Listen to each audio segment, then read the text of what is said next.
We can only put out what we put in. Plant Power with Mawethu will show you the chemistry of life through food, your media, where you are.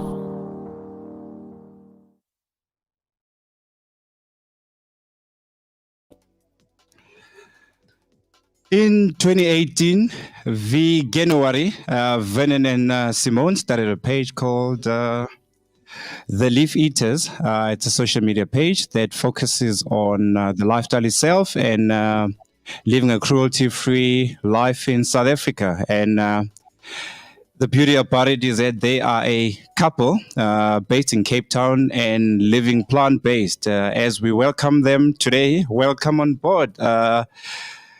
Welcome. This is Plant Power with Mawethu. Hi, Vernon. Hi, Simone. Hey, Mawethu. Hey, Mawethu. So good to be here. Thanks for having us. Great stuff, man. Great stuff. So, yes, it's always great and refreshing to talk to a couple that's living this lifestyle. You know, I myself last week had actually turned 3 years as someone who's living plant-based and transitioning to a vegan lifestyle. That is amazing. Congratulations. We only wish it was longer, right? The same for us. Yeah. You can only wish it was longer, especially once you realize how it changes your whole outlook at life.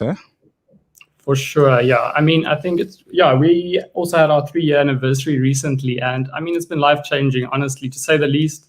So many things. It's not only the food, that's the thing. It opens up your entire outlook on life. So that's amazing. No, great stuff. Okay, just to now officially welcome you guys on board. I'm going to start with Vernon. Vernon, so you're also a fellow tree hugger. Tell us a bit about yourself before we move over to Simone. So contrary to popular belief, I don't only eat grass. I actually, I'm eating better as a vegan than I've ever eaten in my whole life. I'll be honest with you. I've been vegan for 3.5 years now. Me and Simone actually became vegan together. So that's pretty cool. I'm enjoying every moment of it, to be honest. It's been life-changing, been really, really cool. So happy days. Great stuff. But what brought about the change? Okay, so for me, actually, back in high school, to be honest, that's the first time I contemplated becoming vegetarian. And the reason, and that's actually a while back, and I think that's kind of also ahead of my age at the time, but that was just due to the music I was listening to. A lot of the people that inspired me, they were vegetarian back then, so I thought that was pretty cool. But it never really happened. Obviously, my parents weren't vegetarian at all, so I just grew up in a normal, traditional family. And then Netflix, I have to say thank you to Netflix and the amazing documentaries that are on Netflix and YouTube and online. So many ways to educate yourself. And it just came to a point where we could no longer say no and turn a blind eye to what was really going on. And we made the decision, funny enough, Christmas Day in 2017. Wow. How ironic, because Christmas Day is like known for like an assortment of all kinds of meats and all that type of stuff. And that's when we saw this video that just changed our entire outlook. And we actually went vegan shortly after. Well, we wanted to actually go pescatarian at first. We still wanted to eat fish. That was the idea. We still wanted to eat egg and dairy. So we kind of realized then shortly after watching a documentary on Netflix called What the Health. I mean, after we watched that documentary, we realized that the best way to go is just going plant-based fully. We didn't want to kind of go halfway in. We thought, okay, we're just going to dive in and do it properly and do a plant-based diet, right? And so that started in like January, basically in 2018. Had our first vegan braai in January, the 31st of December 2017. And that's also the first time that someone asked me, hey, are you guys vegan? And that was such a strange moment for me because it's the first time that someone actually asked me, are you vegan? And I haven't even accepted it yet myself that I'm vegan. And then I just kind of looked at them and said, I suppose we are. I can never look back. Awesome. And Simone, so the transition happened together. So please, just tell us a bit about the beginning, your own personal experience and the inspiration? I know Vernon's touched briefly on it. Yeah, so I mean, from my side, Vernon would probably be more likely to go vegan because I grew up in a household where we didn't eat vegetables. My mom always said that it's rabbit food. And so I love junk food and I didn't enjoy vegetables at all.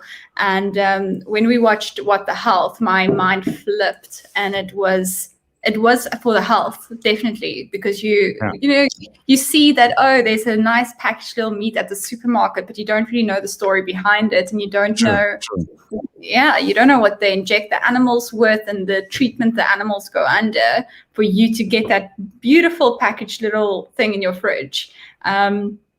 And yeah, so we went for health, and that didn't last long because then we started watching things like Earthlings.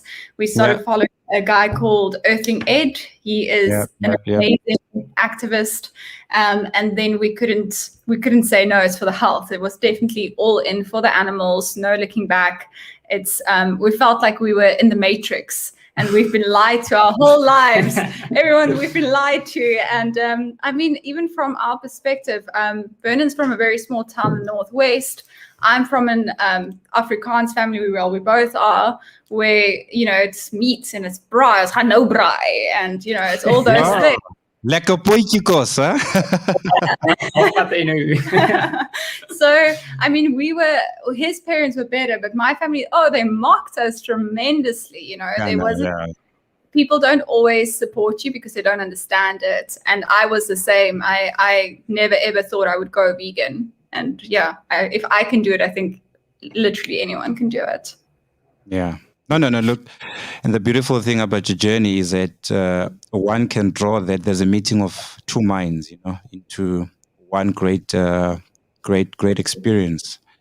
And tell me now, how was the first 21 days? There's that critical first 21 days of building the habit. Because with me, I'll share with you how my 21 days was. But I'd like for you guys to just say how was the first 21 days, the whole issue of dealing with the cravings, and because obviously you might have seen the documentaries, but there's still that thing, the mind over matter situation. But how did you guys deal with that? Take me through from day one to the 21 days to completing your first month as a vegan couple. So it's true. It's very, very difficult at the beginning, especially if you don't have support. So our biggest craving was not meat. We didn't miss meat. We missed cheese. Give us the cheese. And when we went vegan, there weren't any vegan cheeses at the supermarkets yet, right? So that was very, very difficult. And maybe Vernon could tell you the first time we went to our first grocery shopping. We're going to go grocery shopping. We don't know what we're buying. We don't know what we're going to make with it. But yeah, you can go ahead. Yeah, no, it's so true what you're saying. I mean, we made the decision to go vegan, and now coming to the actual practicality of it and living that life, it was definitely a learning curve. I mean, when we went to the grocery store, we actually had no idea what to buy. We were reading ingredients and also realizing how many products aren't vegan. If you just check the ingredients, like milk powder and milk powder, I think is in like so many things that doesn't really have to be in there. So there's so many products that weren't vegan that we weren't aware of. And yeah, the cravings were real, definitely. As Simone said, I think cheese was like a big thing for us. The meat, not as much. I actually have to admit, I did crave biltong. That was something that definitely I had to crave for that. That's just, I don't know. That's like the Afrikaner in me probably, or the South African in me rather. And I mean, the first 21 days were tough just because we weren't used to the types of meals to cook. We actually didn't know how versatile it could be because we weren't used to cooking plant-based food. Yeah. Kind of limiting ourselves a bit, I think. We were just eating very basic type of dish, a lot of pasta type of dishes with fries, and a lot of substitute products as well. We relied on fries, which is you can buy checkers, right? So that was quite a great product for us, just for the convenience sake. We had a lot of hot dogs and burgers. So not the most balanced diet probably, but I think as a starting point, it kind of tipped the scales for us, and it just went better from there. We started learning more as time went on. And Yeah, but I think anyone can do it. Honestly, it's all in the mind. Honestly, Yeah. it's all in the mind. Yeah. And tell us your journey. Oh, so mine was a bit crazy. The first week I actually spent it in just trying to identify the foods that I like that have got nothing to do with animals. So the veggies that I'm comfortable with, the fruit, the seeds, the nuts. So, unfortunately for me, when I was still a student in Cape Town, I was very much close to the Rastafarian movement. So there was a bit of exposure, even though I wasn't part of that. So it was quite easy. So that was the first week. So I just went into that, and I just had to, and I had to detox my body because at the time, I'm in endurance. Into endurance sports. I do mountain biking, cycling, and all of that. So road cycling. I do swimming. I'm currently training for Ironman.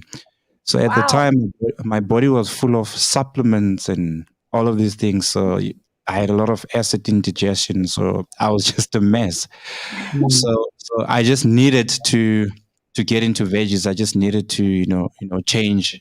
So for me, fortunately, there was that aspect in it, and I needed to just get rid of all the junk in me.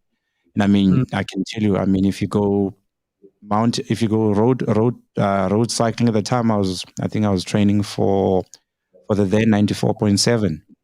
Sure. We would spend hours on the road, 4 hours on the road, cycling over 100 kilometers at the cradle. And and after that, you eat all the burgers, you drink the beer, because you need to get the carbs in. So it was just a mess. So I think for me, there was that particular aspect that inspired this change also to say, you need to do things differently. But after the first week and the second week, then I looked at how I can make my meals more appealing. Yeah. Now I know I can get brown rice in and just make it a bit saucy and lekker and, all of that. Making a veggie stew. And it was around winter time. So you also want those, those hearty meals. And so it was not a sore journey. And I think because the food itself is so nutrient dense that you get so full that even if you're craving something else, you're so full that you don't even have space in you to actually go and eat that thing. And I think for me, what then made me go with ease into the third week is when I started seeing that I was sleeping better. I had insomnia problems. My energy levels started shooting up. I started to shed a bit of body fat, and when I went vegan at the time, I was 98. I now weigh 75, 74. Oh. So yeah, I used to be quite a manier then. So yeah. So it's when I started seeing these benefits, I was like, but extend it, and I was very scared to pronounce out to make it public that I'm vegan, Yeah. But I started putting myself under pressure by posting those vegan meals on my. You've seen my social media page, so I started posting those things. Because I was like, no, this thing needs to put me under pressure, I need to know that, I'm creating a perception already. And I think after a month, now just like, bite the bullet, pronounce it. Hey guys, I'm vegan. So I'm coming out. Yeah. And look, my family knows me as this guy who's forever evolving. And I think at the time I just evolved from starting to be a naturalist, becoming less religious, being that guy who's just about, my outlook on life regarding religion also had changed, So my family was like, we know you. Before you know it, 2 or 3 months later, you'll be back on the meat, But the benefits were amazing, So I went in the first month, 2 months, 3 months, and so it went. And then December time, we just moved into a new house, and my family came through for Christmas, and I was busy buying meat for them, the braai stand, and they thought I was actually going to fall from grace and eat the meat, and I was happy to serve them. And I had look, there's so many options. I think I turned vegan at the right time, where the world had evolved already regarding the whole vegan diet. You had Beyond Meat burgers and all of that. So for me, it was a pain-free transition. So it was just great. And when I went to do the 94.7 in November, I cut my time from the previous year by 40 minutes, and I was like, I'm definitely onto something here, So yeah, and my brain function improved. Everything just improved. So I was like, but why would I then go back? I'm in it for the health, Then I came across your What the Health. I came across your Cowspiracy. I came across your, and then I realized that, oh, wait now. There's a cruelty aspect here. Oh, yeah. Yeah. And once you start realizing that part, and then you're like, So I was actually amazed by. So you go in you go in for the health part of it, and then you start realizing other aspects to it. But there's also the environmental aspect to it. Definitely. So let's quickly jump into the cruelty part. I mean, it's out there. We know it. People will tell you no, but the animals were slaughtered in a humane way. I mean, come on. Yeah. No. Yeah. I mean, from outside, there's no way where you can, even if you see it, right? But most people that make those comments aren't there to even witness it. They just say it because that's what they've been told. So we all I feel like we're being lied to, and because there's no way that you can do it humanely. And also something for me that I thought about even before we went vegan, and that's something that me and Simone chatted about, was just the fact that we aren't prepared to kill an animal. Obviously, we aren't, and that was like forever, right? So that's even before we were vegan. I think we wouldn't have that in us to do that.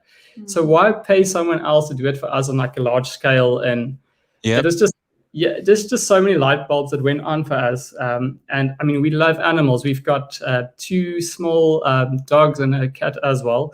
And we assume like a property allows it, and we've got a bigger house, we're gonna like get more and more animals because we love animals. And we just don't want to contradict ourselves and say that we love animals, but at the same time, it's there on our plate. It just doesn't make sense to us.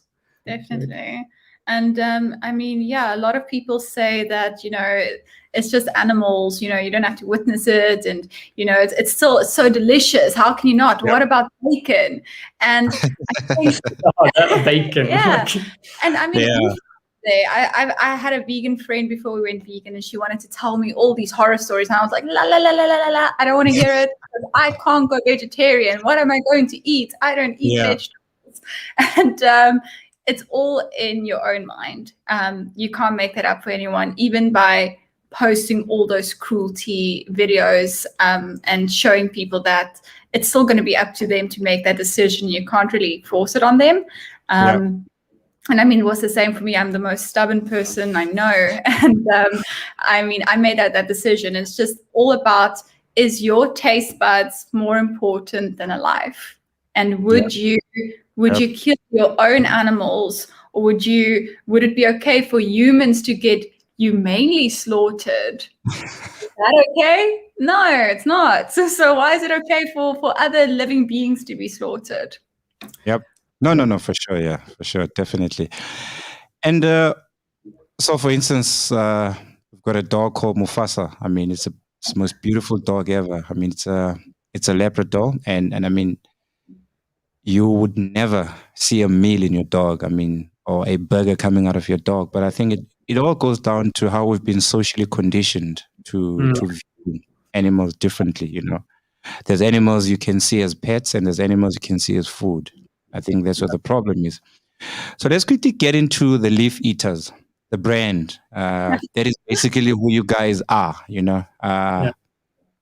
What's the whole, the brains behind it is obviously you guys, but, and I was like, I want to wear something brown today. I don't have anything green, but I was like, okay, brown is close to, close to the Leaf Eaters, theme. So, I think. I don't think we own any green clothing ourselves, so that's funny. Okay, tell us about the Leaf Eaters. Unpack on that, please. Yeah, so the Leaf Eaters started at the same time that we went vegan, and this was just a way for us personally to keep accountable and keep motivated. We posted our recipes on there, And it served just as a timeline for us as well to track our vegan journey. That was all it was at the time. And it also, if you go back, you can scroll. We don't delete any photos because we're proud where we come from. If you scroll back to on our feed, you'll see the photos were just, it was just honestly for ourselves, right? You can see it. We took it on the phone. We just posted it on social media.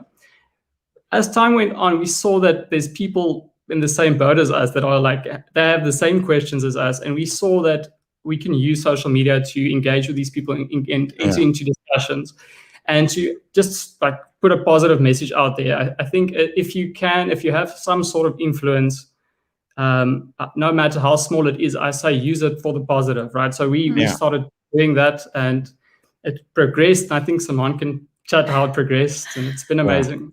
I think it was also a good way for us to show people, because we love veganizing the traditional junk food meals and things like that. So it was a way for us to show our friends and family to, hey, listen, look how good this is. This is delicious. It's so easy to make. Let's show you.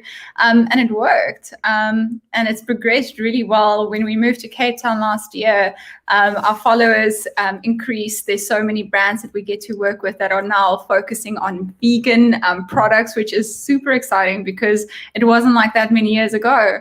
Now brands who have a lot of other products that we don't always agree with, they're bringing out all these meat replacement and vegan products, which is amazing because we can now influence people, say, hey, instead of buying the animal-based product, try it for the vegan one. It's delicious. Look, this is how you can make it, and it's working. We've got so many followers that are meat eaters that follow us and try to get some inspiration, which is amazing. Yeah, also, most of the followers that we have, well, I wouldn't say most, but a lot of them, there's a high percentage that aren't vegan at all, but are interested in it.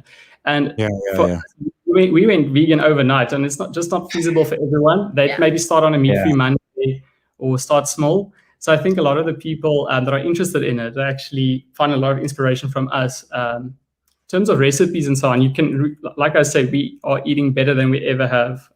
Total foodie. We become total foodies. No, definitely.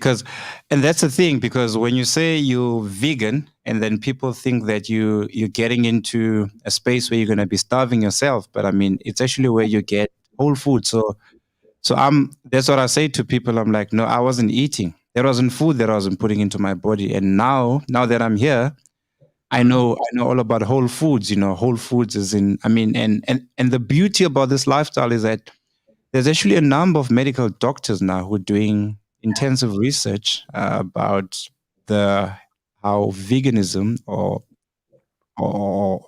being in whole foods, plant-based diets actually reverse a lot of chronic ailments, your sugar diabetes, your coronary artery disease, your high blood pressure, your renal issues. In the US alone, coronary artery disease is one of the leading killers, and a lot of people actually have reversed this through this vegan diet. There's a documentary called Forks Over Knives. I don't know if you've seen it on YouTube. We haven't seen it yet, but we heard of it. I've heard it's a very informative one. Yeah, no, it's brilliant. I mean, one of the punchlines when it starts, it says, getting people to know that the answer is not the pill, but it's actually a bowl of spinach. So, how crazy! Exactly. I mean, because I always say that the human body is electric, and plants are alive. So you're putting life into life, and when you kill something, when you slaughter animals, there's no life. You've taken away the electric nature of that food, and you're putting it into your body. So how is it supposed to illuminate, give you life? But so it's exactly through platforms like your page where people actually get inspired. I can tell you there are a lot of people. I know someone who had cancer who had reversed it when she went off chemotherapy, because again, it's a nutritional problem that must be fixed by proper nutrition. You can't fix a nutritional problem with medicine. And unfortunately, it's the education part of it that's not sufficient. You've got social media. Social media is powerful, I think we're probably underutilizing it. Next week, there's a lady that I'm going to have on the show who actually broke a world record last week. She's into triathlon. Her parents were born in Pretoria. She's based in Wales. Kate Strong. Amazing. She's vegan. She says she was weak. She's actually at her strongest just by being vegan. But again, it's information that is not out there. I'm trying to use my endurance episodes to prove the benefits of this lifestyle. I mean, last year I did something very insane. There was a campaign called the Plant Power Challenge where I was going to run a double marathon in one day to prove the benefits of a plant-based diet. I ran from, the BP garage in Beyers-Naudé. Yes. All the way through Roodepoort, via Soweto, all the way to the Grasmere toll gate. Oh my gosh. And back in one day. So we left at 6:00 the morning, and we were done at 6:20 the evening. And in between there were interviews where we had to stop. So this year it's going to be more insane. But also with that, I'm going to be doing the 94.7, and under the theme of plant power, I'm going to be riding 97 kilometers. But it is important for people to understand that I'm being powered by plants, and I'm living proof that you can, because a lot of sports physicians tell you, no, but eat a bit of meat. You need this, you need that. But I mean, I've been on this journey for 3 years and I don't need to, and I'm getting all the nutrients the body needs. And then there's this thing of, but where you get your protein? I'm like, but I've not died from protein deficiency 3 years later. They don't ask you those things when you're eating all the meat products, like, oh, do you get enough magnesium? Are you getting enough iron? No one worries about your supplement intake then, but once you go vegan, it's another story. And I think we've got a great example with Vernon's mother, actually. Yeah. I think that's such a cool thing for us. A lot of families struggle to understand why you become vegan. And I'm lucky to have parents that also, like I said earlier, we grew up eating meat. We also had we ate vegetables, right? So it's not like we only lived on meat, but we had a well-balanced plate most of the time. So it was easier for me to make the transition to veganism because I love vegetables. Same as my mother, she also loves vegetables, and she actually doesn't like processed meat, but she did eat meat her whole life. So when we became vegan, shortly after, I had this discussion with her because I care for her. I'm looking out for her health, and she's not this person. She has chronic disease. She is diabetic, and she's been eating. She's vegetarian at the moment, but she has basically reversed her diabetes. She doesn't have to. She doesn't inject insulin anymore. No, she doesn't take any pills.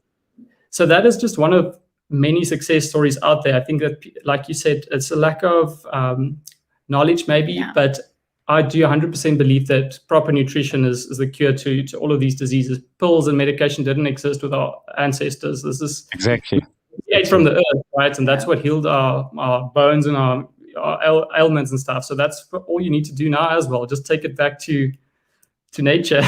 And we haven't flu in like 3 years. We haven't had flu. Well, let's cross that. And so and guess what? I went off the grid, so I just have a hospital plan now because my day-to-day doctor's visits. I mean, I've been wasting money for 3 years. I've not been to the doctor. I fell off work. Well, the first time I actually had to go and see, not even a doctor. I went to see a sports physician because 2 weeks ago I had a mountain bike accident where I ruptured my deltoid ligaments. But fortunately, also by being on a vegan diet, because you eat anti-inflammatory foods, your recovery is quicker too. I was on a sling for until 2 days ago. Now, I'm slowly getting back at it because I mean, losing out a lot of time out of the pool because I'm training for the Ironman. So it's quite intense. So I need to recover properly. But getting back to the point is that that's the only time I really needed to get some form of medical attention. But other than that, I've not been. the last 3 years, because I believe that the body is quite an amazing thing. If you equip it with what is from nature, it will return the favor and do the rest for you. Yeah. And then look, the one other thing that stands out about you guys, the fact that you're a vegan couple. There's challenges. There's challenges with couples that are not, well, when both partners are not both vegan. Even if sometimes you'd say you'll be patient with the one partner to evolve to but I mean, you also don't want to come across as imposing. Definitely. People are socialized differently. But fortunately, in your case, guys, there was a meeting of two minds. You guys did this thing together, and it's working out.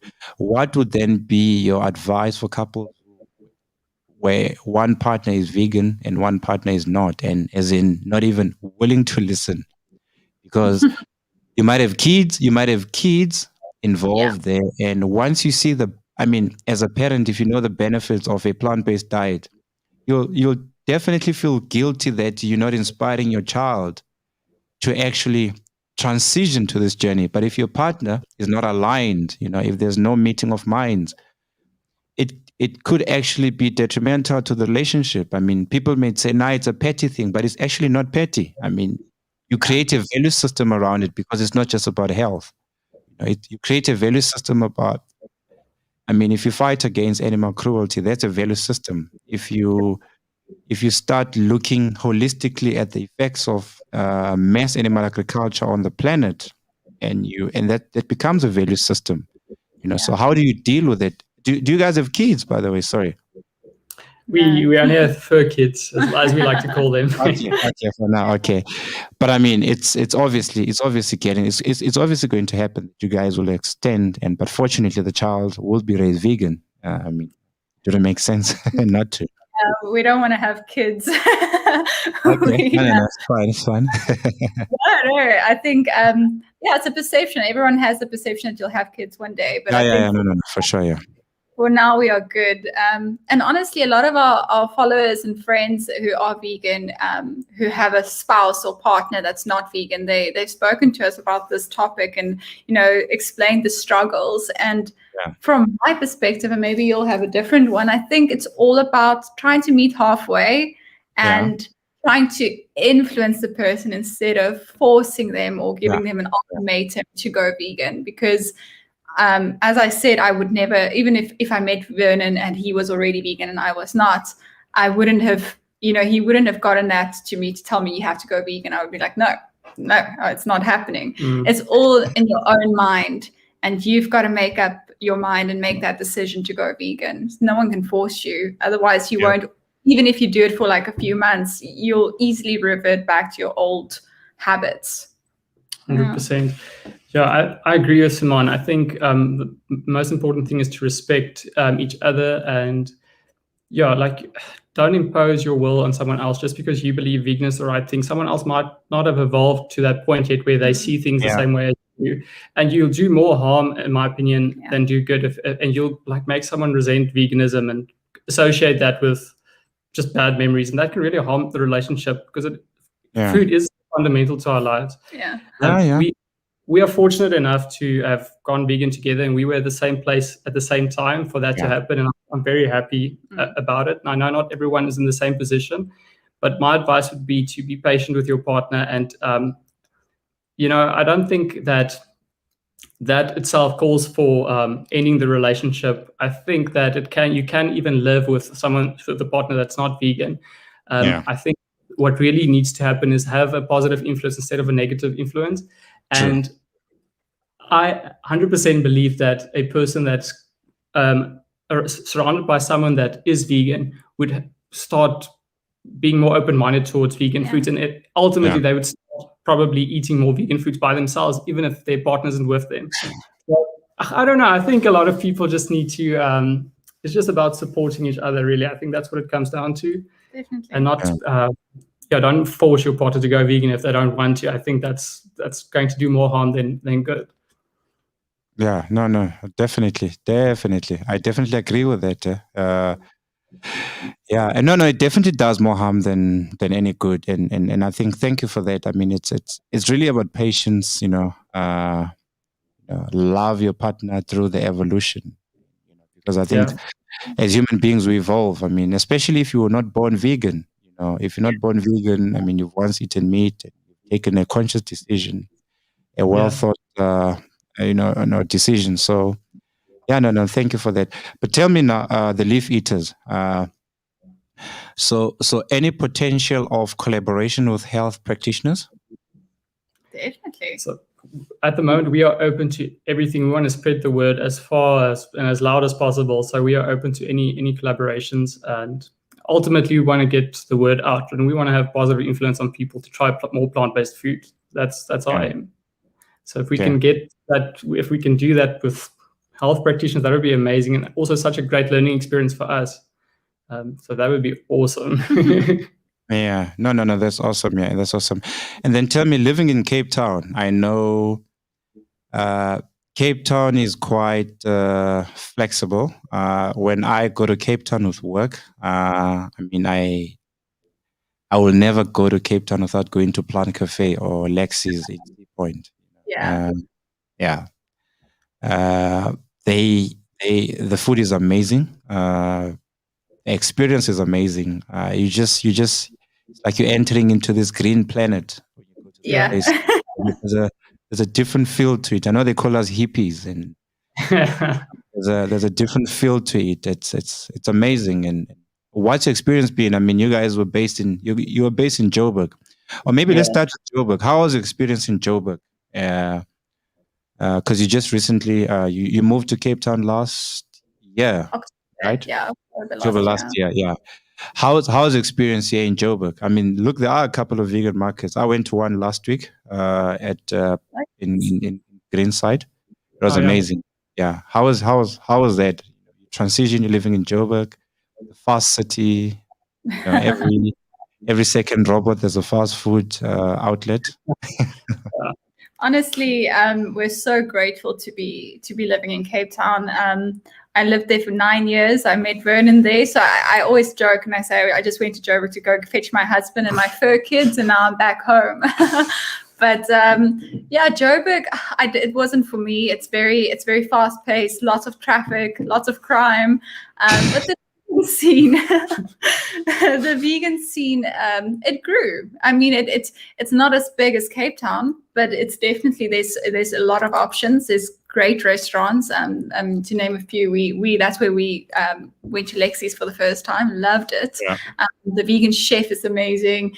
There's a place in Craighall, vegan e-meat eatery, and of course Fussy Vegan. If you haven't been, have you been, Mawethu? Have you been to Fussy Vegan? Yep, I've been to Fussy Vegan. I'm even a man. There's this. So when I walk in there, when you pay, they even know my cell phone number off. So everything is a link to my. Brilliant. Yeah, no. I love the Fussy Vegan. I think the last time I was there was 2 weeks ago. Yeah, we used to frequent them.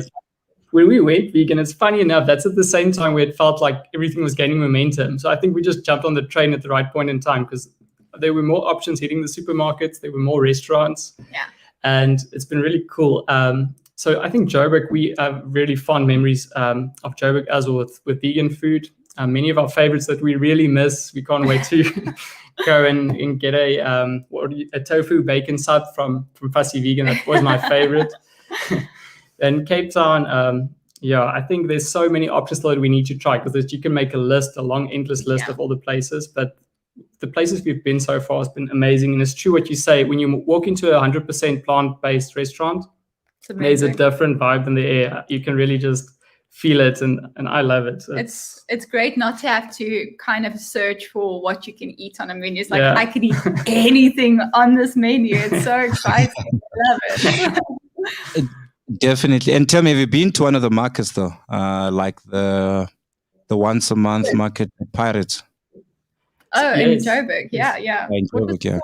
Connection. The vegan hippie connection market. Yeah, that was such a great time. We went there on Sunday, such a chill vibe, the live entertainment. The dogs. It was great. I think there's also a lot of vendors now that see that it's a thriving kind of movement, right? And a lot of people want to be part of it, and I love it. There's so many options, and I think it's great. We've been to the vegan goods market, which is in Cape Town as well. That's also such a great experience. They are currently having their markets sometimes more than once a month in Tokai in Cape Town, and we've been there. Situkaya. It's beautiful. It's such an amazing vibe, and the vendors as well. It's amazing. You have to go hungry though. You have to be able to eat a lot of food. What's also nice is that they now have stands even for adoption. So there's rescue organizations there. So if you want to adopt animals, you can apply there and meet the animals, which is, I think it's a really great way to also give some, show on that. It's awesome. Yeah. No, that's amazing. That's amazing. So basically, it's important to just show people how lovely this lifestyle is. It's a great experience. It's a great So with me is I went in as a guy who was in it for the health, and then I'm transitioning now to the whole animal cruelty awareness. But another thing that is becoming close to my heart is how mass animal agriculture is contributing to world hunger. When I say this and people ask me, but you're insane. How do you mean? World hunger is probably a political thing with countries not taking care of the citizens. And I say to them, but look at it this way. You've got 77 billion animals that get slaughtered every year. 77 billion animals get slaughtered every year. Yeah. And you've got just under 8 billion human beings on planet Earth. Now you've got almost 1 billion people living in world hunger. Now, how much production and land do you actually get into for you to feed 77 billion animals before you slaughter them? You don't slaughter something when it's born. You need to feed it. I mean, a cow alone, for it to be ready to be slaughtered, you should have at least fed it enough for it to be that big. Now, imagine if you were feeding humans. If you have animal agriculture to 30 billion, even let's say take it to 20 billion, you would actually be able to feed close to 6 billion people globally for free or overnight, just like that. Exactly. So while we talk about the benefits of veganism from a health point of view, there's also the benefits of veganism to actually halve a social ill that is called world hunger. The amount of land you need to produce crop farming and the amount of water that goes into it is far, far, far, far less than what you put into mass animal agriculture. But also, here's the thing, you've got less pollution. The amount of pollution that comes out of these huge mega factories that actually go back to pollute, the actual planet, the deforestation of the planet, cutting out of all those trees. Plants, everything that is created in nature has got its role into the whole ecosystem. Now, and I always say that when we look at life, how it happened, you had different ages. You had the Ice Age, you had the Dark Ages. We're not immune to having a different age because of what humans are currently doing right now. We could evolve to something else because we're destroying what is sustaining and supposed to keep us as we are in this physiology. So we've not evolved to that point yet. And I think the purpose of having these podcasts is to actually talk about the environmental impact of this. Solving the social ills, which is your world hunger. Solving your. Another thing is that you've got broken families where people die prematurely. You've got parents dying prematurely, fathers perishing because of diabetes, high blood pressures, getting heart attacks, etc., etc. And people do not understand the impact this thing has on children. Or, if you lose your parent at the age of 10, But now the crazy thing is that research is now showing that we're going to have more kids now dying from lifestyle ailments than during any other age we've ever been in. I mean, you're going to have 10, 15-year-olds dying of cancer, diabetes-related complications, while we have COVID, by the way. So all these diseases that develop, that's not passed over in genes. That's also a big misconception that people have, is that, I mean, my mom, I'm one of those where my mom passed away when I was young because of heart disease, but it's because of the lifestyle she led, and she would literally eat the fat off of meats, eat butter with a knife and put it in her mouth, fry everything up, no vegetables.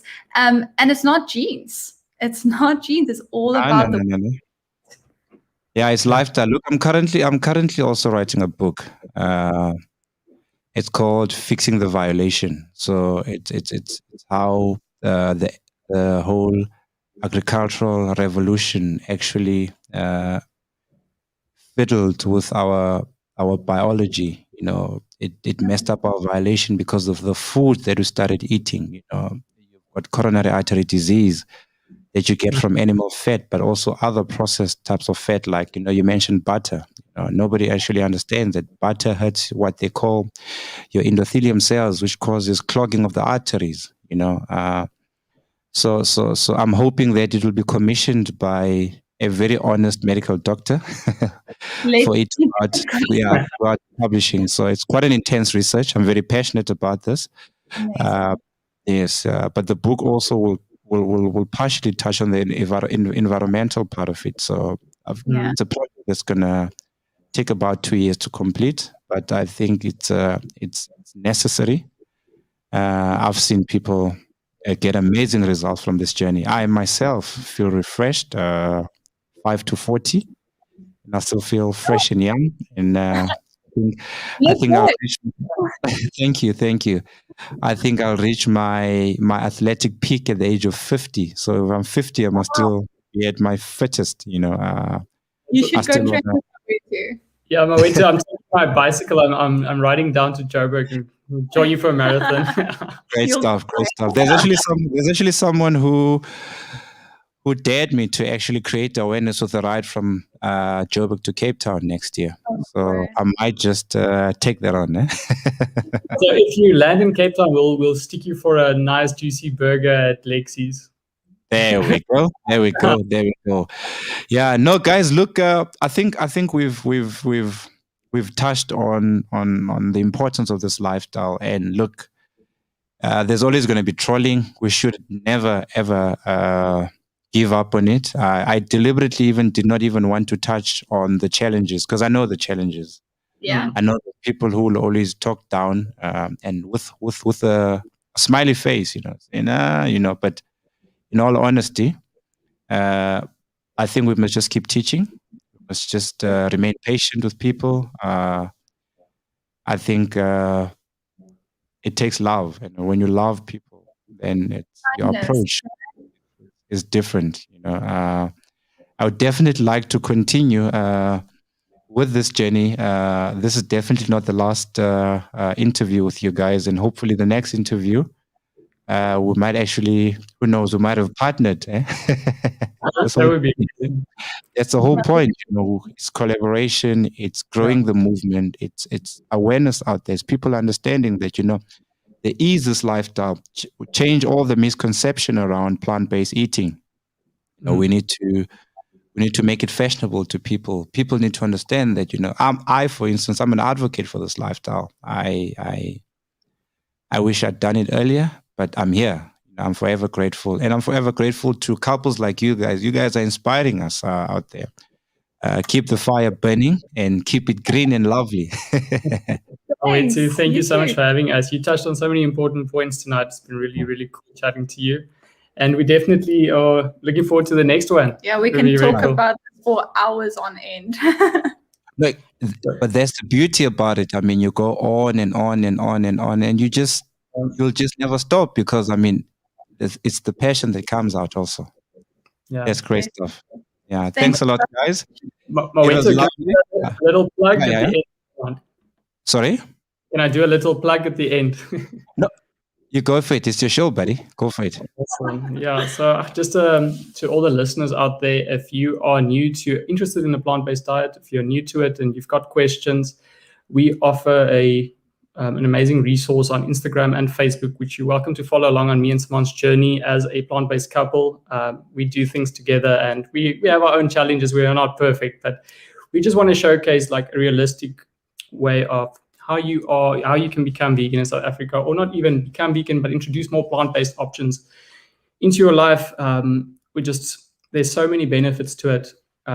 Yes, we've touched on health, but there's the environmental aspect, there's the social aspect, and the animal aspect. The animals, of course. Oh, yeah. So I just, we are also very passionate about it, and we would love to enter into discussions. Send us a DM. Like, we'd love to chat with you. If you have questions, just reach out. We are happy to help anyone that has questions or are interested in this lifestyle. It's been amazing for us. Yeah. So check us out on The Leaf Eaters. We are on Instagram and Facebook. Love to chat, you guys. Yeah. Yep. Leaf Eaters. Thank you very much, guys. Thanks a lot. It was awesome. This was Plant Power with Mawethu. Peace and love. Peace out. Thanks. Bye.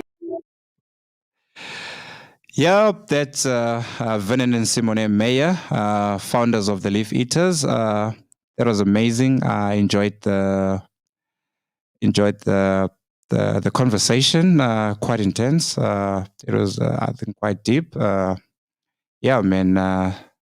Thank you very much for tuning in. This is Plant Power with Mawethu at Your Media SA on Facebook, Your Media SA on Instagram, # where you are. Thank you. Peace and love.